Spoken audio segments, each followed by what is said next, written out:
अब हम देखते हैं कि हमारे इंडक्टिव इफेक्ट का और एसिडिटी का आपस में क्या रिलेशन है। कि हमारे पास जो इंडक्टिव इफेक्ट में जो इलेक्ट्रॉन डोनेटिंग या फिर जो इलेक्ट्रॉन विड्रॉइंग ग्रुप्स होते हैं उनका और एसिडिटी का आपस में क्या रिलेशन है, या फिर एसिडिटी और पीकेए वैल्यूज का आपस में क्या रिलेशन है। तो हमें पता है कि हमारे पास जो पीकेए है वो किससे इनवर्सली रिलेटेड है, किसके के हमारे पास क्या है, डिसोसिएशन कांस्टेंट।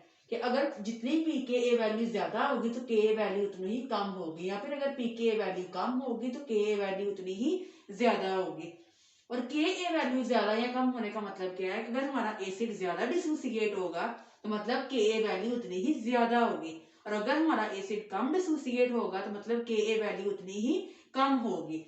तो हमने पीछे जितनी भी एग्जांपल पढ़ी कि हमारा जो एसिटिक एसिड है वो हमारे पास जो है वो कम एसिडिक है, देन फॉर्मिक एसिड या फिर हमने जितनी पढ़ी हमारे पास जो ट्राइक्लोरोएसिटिक एसिड था वो कैसे ज्यादा एसिड हमारे पास ज्यादा एसिडिक था देन एसिडिक एसिड से। तो अब हम सबको कंपेयर करते हैं कि हमारे पास एसिडिटी का और जो हमारे पास पीके वैल्यूज आई हैं इनका और इंडक्टिव इफेक्ट के साथ हम इनको रिलेट करके पढ़ेंगे। और इसमें से आपको बहुत बहुत ज्यादा इंपॉर्टेंट शॉर्ट क्वेश्चंस आएंगे।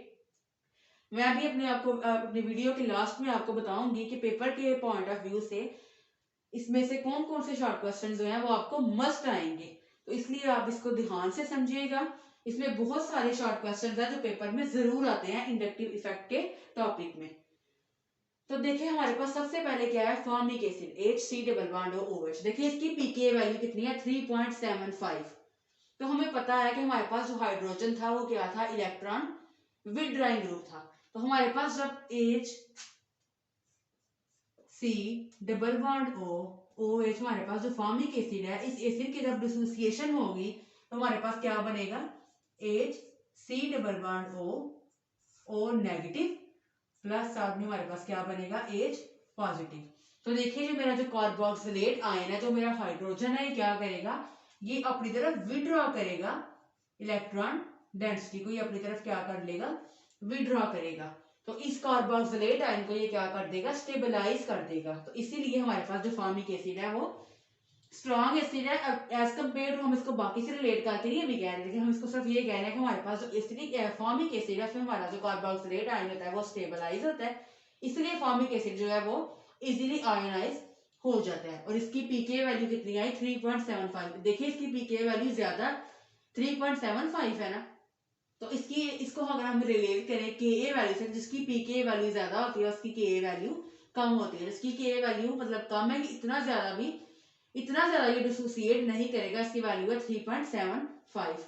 अब हम इसको दूसरों के साथ कंपेयर करके पढ़े तो हमारे पास जो एसिडिक एसिड है CH3 double bond OH, same ऐसे अगर हम यहाँ पे लिखें, कार्बन लगा दें और CH3 double bond OH group लगाएं, CH3 ग्रुप जो है वो इलेक्ट्रॉन डेंसिटी को डोनेट करता है।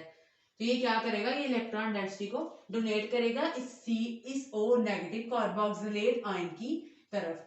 तो ये क्या करेगा, इस कार्बोक्सिलेट आयन को डीस्टेबलाइज कर देगा।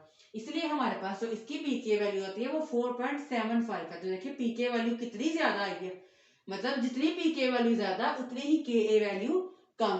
तो इसकी पीके वैल्यू ज्यादा आई है, मतलब इसकी के वैल्यू, इसका डिसोसिएशन कांस्टेंट की वैल्यू क्या है, कम है। ये एसिड इतना ज्यादा डिसोसिएट नहीं करता, इसका मतलब हमारे पास एसिडिक एसिड है वो वीक एसिड है। लेकिन अगर हम फॉर्मिक एसिड की बात करें तो अगर इससे कंपेयर करके देखें तो उसकी के पीके वैल्यू कम है, मतलब उसकी के वैल्यू ज्यादा है।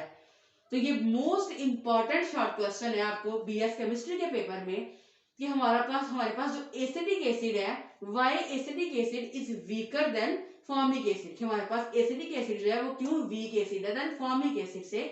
तो इसमें आप ये आंसर लिखेंगे कि एसिडिक गैस में हमारे पास जो CH3 है वो इलेक्ट्रॉन डोनेटिंग ग्रुप है, वो इलेक्ट्रॉन डेंसिटी को डोनेट करेगा, हमारे कार्बोक्सिलेट आयन को डीस्टेबलाइज कर देगा, नेगेटिव चार्ज को इंक्रीज करेगा। उसकी वजह से क्या होगा, कार्बोक्सिलेट आयन जो है वो डीस्टेबलाइज हो जाएगा। लेकिन हमारा जो फॉर्मिक एसिड है उसमें हाइड्रोजन जो है वो इलेक्ट्रॉन विड्रॉइंग ग्रुप है, वो इलेक्ट्रॉन डेंसिटी को विड्रॉ करेगा और कार्बोक्सिलेट आयन को क्या करेगा, स्टेबलाइज करेगा। इसलिए हमारे पास एसिडिक एसिड जो है वो वीक एसिड है, फॉर्मिक एसिड जो है वो स्ट्रॉन्ग एसिड है। अब आगे चलते हैं, अगर हम आयोडो को और क्लोरो एसिडिक एसिड को कंपेयर करके देखें तो हमारे पास जो आयोडो एसिडिक एसिड है उसकी पीके वैल्यू है 3.17 और जो हमारे पास क्लोरो एसिडिक एसिड है उसकी वैल्यू है 2.85।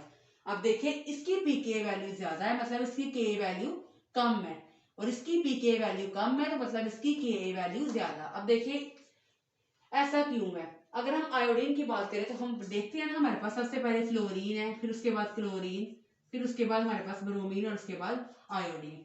तो देखिए डाउन द ग्रुप हमारे पास साइज क्या होता जाता है, इंक्रीज।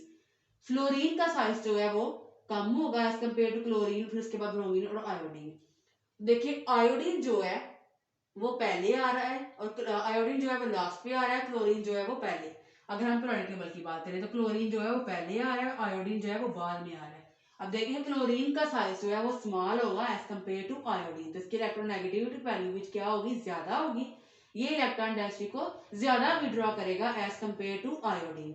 इसलिए हमारे पास जो क्लोरोएसिटिक एसिड है उसकी पीके वैल्यू कम आई है, मतलब उसकी के वैल्यू ज्यादा है, वो स्ट्रॉन्ग एसिड है as compared to iodo acetic acid से, क्योंकि आयोडो हमारे पास साइज जो है डाउन द ग्रुप ज्यादा हो जाता है। ये इलेक्ट्रॉन डेंसिटी को इतनी स्ट्रांगली विड्रॉ नहीं करेगा जितना हमारे पास क्लोरीन जो है, क्लोरो ग्रुप जो है वो इलेक्ट्रॉन डेंसिटी को विड्रॉ करेगा। उसके बाद आगे चलते हैं। अगर हम ट्राई क्लोरोएसिटिक एसिड की बात करें तो देखें इसका तो हम सबको पता है कि अब देखिए एक क्लोरीन, एक जब क्लोरो ग्रुप था तो 2.85 से अब 3 क्लोरो ग्रुप आ गए हैं, तो ऑब्वियस सी बात है कि हमारे पास जो इलेक्ट्रॉन डेंसिटी को ज्यादा विड्रॉ करेंगे। एक क्लोरीन ग्रुप था तो स्ट्रांगली कर रहा था, अब जब 3 क्लोरो ग्रुप आ गया तो ये जब हमारे पास ये कार्बोक्सिलेट आयन बनेगा, जब डिसोसिएशन होगी एसिड की और जो O नेगेटिव यहाँ बनेगा, उसको 3 क्लोरो ग्रुप जो है वो उस इलेक्ट्रॉन डेंसिटी को अपनी तरफ विड्रॉ करेंगे, तो वो इस कार्बोक्सिलेट आयन को कितना ज्यादा स्टेबलाइज कर देंगे। तो इसकी हमारी पीके वैल्यू देखिए सबसे कम आती है 0.70, मतलब इसकी के वैल्यू सबसे ज्यादा है, क्योंकि इसकी पीके वैल्यू सबसे कम, जिसकी पीके वैल्यू कम होगी उसकी के वैल्यू उतनी ही ज्यादा होगी। तो 0.70 जो है वो मतलब हमारे पास जो ट्राई क्लोरोएसिटिक एसिड है वो सबसे ज्यादा स्ट्रॉन्गेस्ट एसिड है। उसके बाद देखिए अब इसमें अगर हम देखें तो C double bond O H, ये मेरा क्या है, फंक्शनल ग्रुप। क्लोरीन, उसके बाद देखिए क्लोरीन जो है वो फर्स्ट वाले कार्बन पे है, तो ये मेरे पास क्या हो जाएगा, 1 क्लोरो एसिडिक एसिड, यहाँ पे लिख लेते हैं कार्बन नंबर 1। तो देखिए यहाँ क्लोरीन जो है वो कार्बन नंबर 1 पे है। उसके बाद अगर हम यहाँ देखें तो ये मेरा फंक्शनल ग्रुप और ये कार्बन नंबर 1 और ये कार्बन नंबर 2, तो यहाँ पे जो क्लोरीन है वो कार्बन नंबर 2 पे है। अगर लास्ट वाली एग्जांपल देखें तो ये मेरा फंक्शनल ग्रुप, ये कार्बन नंबर 1, ये कार्बन नंबर 2 और ये कार्बन नंबर 3। इसमें जो मेरा क्लोरो ग्रुप है वो मेरे कार्बन नंबर 3 पे है। अब हम इसको कंपेयर करके पढ़ते हैं कि देखिए जब मेरे पास 1 क्लोरो ग्रुप था तो हमने पढ़ा था ना कि हमारे पास जो इंडक्टिव इफेक्ट है वो ऑपरेट करता है थ्रू सिग्मा बॉन्ड, और हमारे पास इंडक्टिव इफेक्ट जो है वो डिक्रीज हो जाता है जैसे जैसे हमारे पास डिस्टेंस इंक्रीज होता है। अब यहाँ ये जो मेरे पास क्लोरो ग्रुप है ये इस कार्बोक्सिलेट आयन के ज्यादा पास है, ये इलेक्ट्रॉन डेंसिटी को ज्यादा अपनी तरफ क्या करेगा, विड्रॉ करेगा। तो पीके वैल्यू कम आई कितनी, 2.85, मतलब इसकी के वैल्यू क्या होगी, ज्यादा होगी, ये स्ट्रॉन्ग एसिड होगा। एज कम्पेयर टू अगर हम 2 क्लोरो एसिटिक एसिड की बात करें तो यहाँ मेरे पास जो क्लोरो ग्रुप है वो देखें पहले फर्स्ट कार्बन पे था, अब इस जो हमारे पास जब ये कार्बोक्सिलेट आयन बनेगा COO नेगेटिव बनेगा आफ्टर डिसोसिएशन, तो ये क्लोरो ग्रुप उससे थोड़ा दूर हो गया। अब ये इलेक्ट्रॉन डेंसिटी इस जो उसमें नेगेटिव चार्ज है, इस नेगेटिव चार्ज को इतना ज्यादा अपनी तरफ विड्रॉ नहीं करेगा इलेक्ट्रॉन डेंसिटी को जितना 1 पोजीशन पे कर रहा था, तो इसलिए इसकी पीके वैल्यू क्या आई, थोड़ी ज्यादा आई, मतलब इसकी के वैल्यू कम हो गई।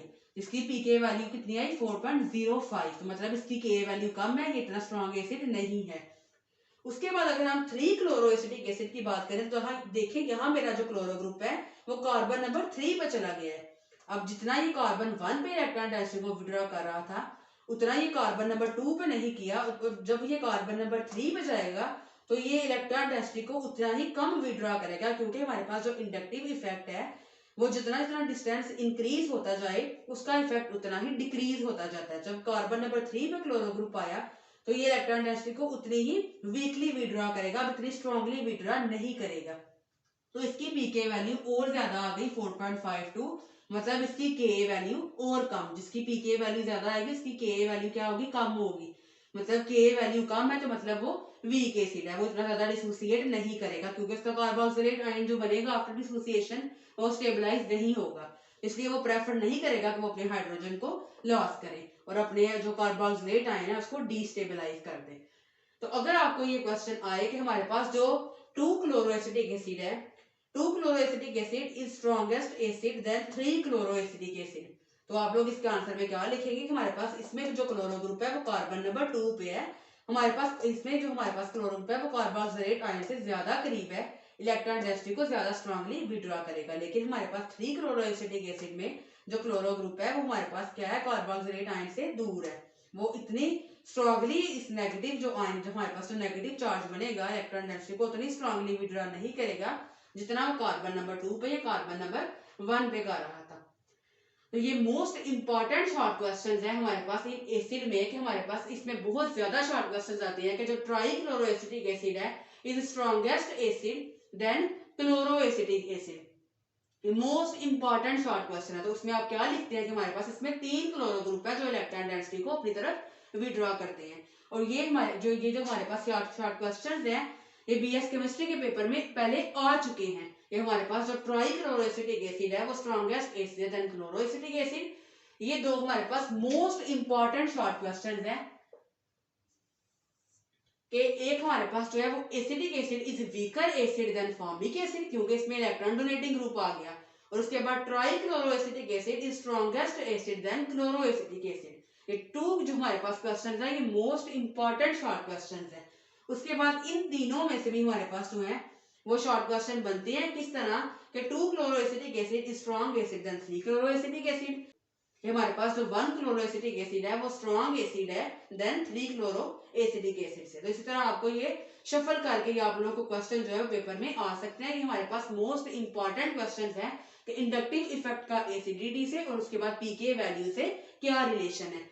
तो उम्मीद है कि आपको आज की वीडियो में समझ आ गया होगा हमारे पास इंडक्टिव इफेक्ट क्या होता है, वो किस तरह ऑपरेट करता है और किस तरह हमारे पास जो है इंडक्टिव इफेक्ट जो है वो एसिडिटी से रिलेट करता है।